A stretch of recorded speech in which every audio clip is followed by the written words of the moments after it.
for Shohei Ohtani. That's right, a big milestone for Showtime. It took Shohei Ohtani less than 24 hours to go from hitting career home run number 299 to hitting number 300. He's the 170th baseball history to reach the milestone, but the first Japanese-born player to complete the feat. Go Shohei. I know Rachel's not going to comment on this because she's an Angels fan, so that's okay. Let's just start the next show. CBS LA Mornings at 9 starts right now. Go Halos! This is CBS LA Mornings. Well, the fire may be out, but the concerns are only piling up in Boyle Heights as residents are now worried about rats moving in after that massive warehouse fire. Plus a hospital drama, a sci-fi series, and a horror comedy show. We have this year's Emmy nominations as well as the snubs and some surprises. And they're not pulling any punches. Why science says your best friend has remained your ride or die. Oh, there's science behind it. That's common knowledge. We all know that. All right, hope you're having a good morning watching CBS LA Mornings at 9. It's Wednesday, July 8th. I'm Jamie Yukas. And I'm Rachel Kim in for Sheba Turk. Thank you so much for joining us. Coffee with CBS LA is underway right now, and that's where our Sheba is out at Batter Up Bakery in Temecula. Good morning, Sheba. Rachel and Jamie, good morning. When you say we are out here with the people, we're out here with all the people. I am full of matcha and cake this morning, so we're having a really good time here in Temecula. I just met two of our loyal viewers, Cindy and Todd, who just wanted to say good morning. Say hi, guys. Hi, guys. Good morning. And you also came out here to sign the petition against the PowerLink project, which we've been talking about a lot this morning. Oh, yes. We're really against, we want to save Temecula from the high power lines that they're trying to install. Yeah, which would be really close to your property. Yes. Right. And we're really concerned about the fire danger. That's the real reason we're here, is we're against it because of the fire danger. Absolutely. And guys, this is something a lot of the community wants to talk about this morning, so we'll have more on that for you coming up. Until then, eat more cake. Okay. We don't have any here, Yeah. but good for you. Temperatures are expected to hit the triple digits in some areas today, including Temecula. Absolutely. And with the hot weather, there is an elevated danger of fires. CBS LA's Tina Patel live in Encino, where the heat is expected to hit, I'd say triple digits, Tina. It could. Right now it is not too hot, so it's a good time to be outside and maybe get your exercise in, because later on today it could get very uncomfortable and maybe even dangerous for people.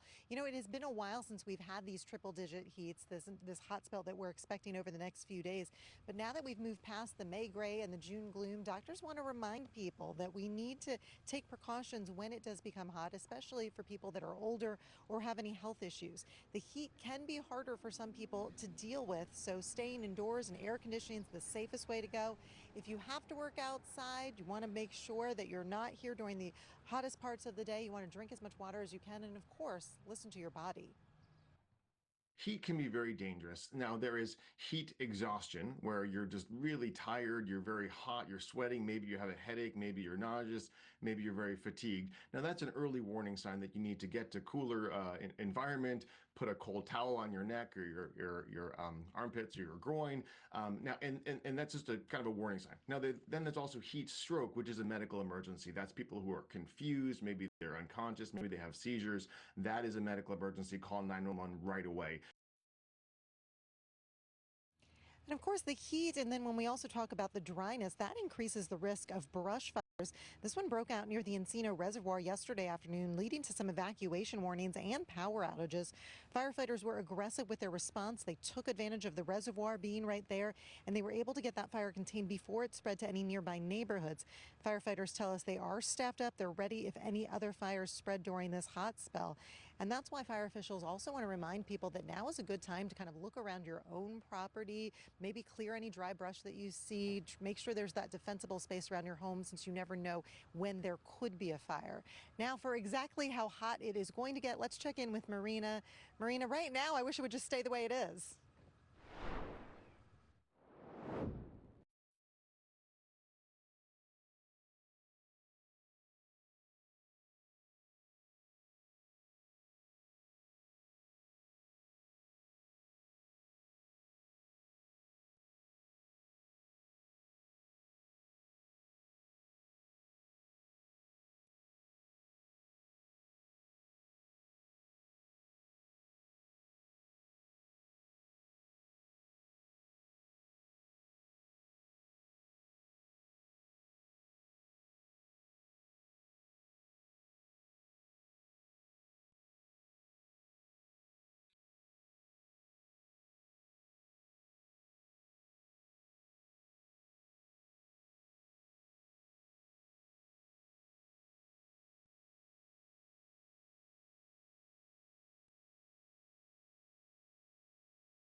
the excitement having to do with humidity. It's almost making me look forward to it, but probably not. On this Wednesday morning, I want to take you out to the roadways. Got a couple things still going on this morning. Still lots of red. Some areas, though, are calming down a bit. In Lawndale, this crash is on the shoulder, 405 North and Inglewood Avenue. It is a 43-minute ride from Wilmington over to Inglewood. And here's a look at the southbound side of the 405, Sepulveda Pass. It's about a 37-minute ride from Nordoff to Wilshire. 10 west from the 110 to the 405. Speeds overall down about 19 miles per hour. It is stop and go. It'll take you about 29 minutes to travel through. You can also see some areas still red, like the 5 in Boyle Heights. Also have some delays on the 101 in Hollywood. 710, though, looking a lot better. And the right lane still blocked off at La Cañada Flint Ridge, 210 west at Angeles Crest Highway. No backup associated with this, though, but did want you to know it's there in case you drive on by. And then here's a look at Orange County, starting to quiet down a bit as well. Live look at the 57 and no major problems there. Southbound traffic about 17 minutes from Lambert to that 522. And here's the IE. Cajon Pass looks great. 91, though, still a little red off that 15. Ladies, back to you. Kalina, thank you. Breaking news in Northridge. Assignment manager Mark Liu at the desk with details on a deadly crash, Mark. Yeah, this one unfortunately has closed a major intersection in Northridge. It involved two cars. One of them spun out and hit a pole. And there's also a sanitation truck there at the scene, trying to figure out how that was involved as well. Take a look. It's a video from Kcal from just a short time ago. This is the intersection of Reseda and Lassen. So it was almost exactly 1 hour ago that LAPD and LA City Fire responded here for the report of a major collision. When they arrived, they found two dark-colored cars, one still in the intersection and one right there near your screen. It looks like it spun out and collided and wrapped itself around that pole. Now, LA City firefighters immediately were trying to free the driver, who was in critical condition, trapped inside of that car. Unfortunately, that person's injuries were too severe and they were declared dead at the scene. There's now a canopy been set up as the LA City firefighters are continuing to work to free the body of that driver. Now, one of the things Kcal spotted was right there near the top of your screen is a large sort of teal green box truck. We believe that's an LA sanitation truck, usually designed to carry new trash cans to different locations. Now, didn't appear to have any damage, but it is within the perimeter of this accident, so it's unclear how that truck was involved. But you can expect the intersection of Reseda and Lassen to be closed for the next couple of hours as this investigation is just getting underway into how this crash happened. That's it here from the desk. I'll send it back to you. All right, Mark, thank you. That's quite a scene out there. Some developing news to get to now out of Turkey as the NATO summit wraps up today. President Donald Trump discussing the status of the ceasefire with Iran. All right, and he is speaking right now. Let's listen in.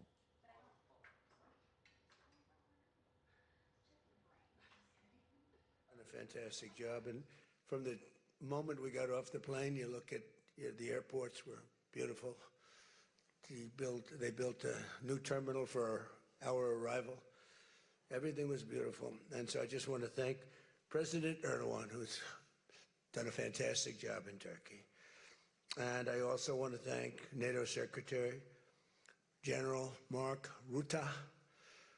Mark is an extraordinary person, smart, great leader. It's not easy leading so many leaders like that. Got a lot of leaders, and they're strong personalities, every one of them.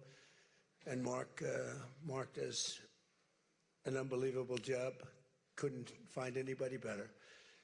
I just want to say there was tremendous love in that room. The press got to see the sitting, but they didn't get to see the speaking. And I actually said, it's too bad the press couldn't see this, because every one of them spoke for a little while, and I spoke for a little while, and it's a lot of speeches. We kept it short, but it's too bad the press couldn't have seen what we were doing in that room, because it was very smart people, and they have a lot of good in their heart, not evil, good, and they're doing a great job for their country. The world is doing well. We have. As you know, the oil is down. We'll see whether or not we keep it down. We should keep it down. We're doing things that should have been done 47 years ago with Iran. And I just want to say that throughout my first term and over the past 18 months, the United States has led a historic effort to dramatically increase the